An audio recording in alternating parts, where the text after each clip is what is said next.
តែชีวิตសួរពុកម៉ែបងប្អូនថ្ងៃនេះដែរគឺនឹងខ្ញុំយកនៅរូបមន្តខាត់ស្បែកមួយគឺខាត់ភ្លាមសភ្លាមមិនបាច់ចាំរងចាំស្អែកទេចារយៈពេលតែ20នាទីទៅកន្លះម៉ោងគឺយើងអាចស្អាតបានហើយ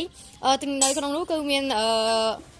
បឹងមាន់ក្បានពងទាក្បានអំបិលចាហើយនឹងស្រាបៀចាស្រាបៀយកប្រភេទណាក៏បានដែរ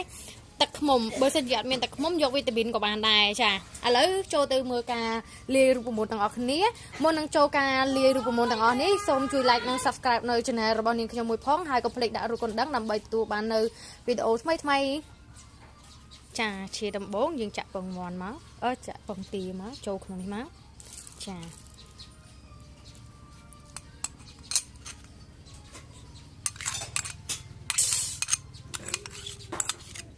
ហ្នឹងហើយចាក់បែបហ្នឹងមកហើយស្រាបៀរគឺយកកន្លះកំប៉ុងចាលើលៀនអត់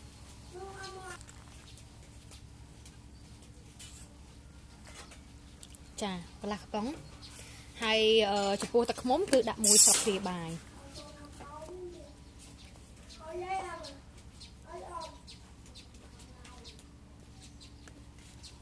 ចាមួយស្លាបព្រាបាយបើសិនជាអត់មានទឹកឃ្មុំដាក់វីតាមីនគឺដាក់វីតាមីន2គ្រាប់ចាហើយចំពោះអំបិលនោះគឺមួយស្លាបព្រាបាយចាមួយស្លាបព្រាបាយអូខេហើយធ្វើការលាយចូលគ្នាឲ្យសព្វគោះវាចូលគ្នាឲ្យសព្វមក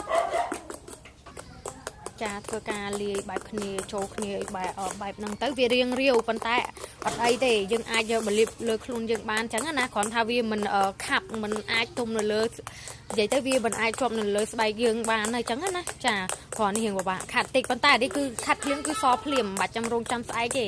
រងចាំតែរយៈពេល20នាទីទៅកន្លះម៉ោងគឺស្អាតបានហើយអានេះដែរគឺវាជួយជំរុះកោសិការបស់យើងហើយជាពិសេសនោះគឺអ្នកដែលមានស្នាមអុចខ្មៅដៃស្នាមអុចខ្មៅដូចជាគេហៅថាអាចរុយក៏ថាបានដែរអាហ្នឹងអាចបំបត្តិអាហ្នឹងបានដែរចាហើយខ្ញុំអត់តនេះអញ្ចឹងខ្ញុំធ្វើការលាបនៅលើដៃជូនចាខ្ញុំធ្វើការលាបនៅលើដៃជូនអញ្ចឹងណាចាអូខេ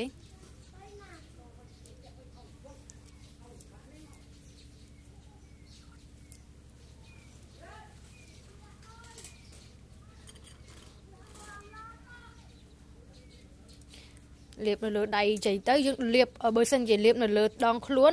មួយតួខ្លួនយើងត្រូវប្រើពងមាន់ឬក៏ពងទាហ្នឹង2គ្រាប់ចាតែបើយើងលាបតែដៃឬក៏ជើងអីចឹងទេយើងដាក់ពងទាមួយគ្រាប់ទៅបានហើយអូខេអរគុណជាចុងក្រោយកុំភ្លេចណាជួយ like និង subscribe នៅ channel របស់នាងខ្ញុំមួយផងដើម្បីទទួលបាននៅវីដេអូថ្មីអូខេបើសិនជាមានចម្ងល់ឬក៏តាក់ទងនឹងបញ្ហាអ្វីគឺអាច comment នៅខាងក្រោមនេះបានចាអរគុណជម្រាបលា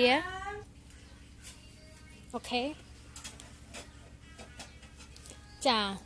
គឺមើលទៅគឺស្បែកយើងស្អាតមែនតើហ្នឹងហើយកុំភ័យព្រោះអីវិធីសាស្ត្រនេះគឺវាអត់មានអីពិបាកទេហើយយើងអស់លុយតិចចំណេញអស់លុយតិចទៀតហើយខ្ញុំចង់ប្រាប់បងប្អូនថាចាបើសិនជាខាត់ស្បែកកុំភ្លេចលាបឡេផងបើសិនជាលាបឡេកុំភ្លេចខាត់ស្បែកផងព្រោះបើសិនជាបងប្អូនលាបឡេអត់ខាត់ស្បែកគឺវាអត់ងាយសទេណាអត់ងាយសទេចា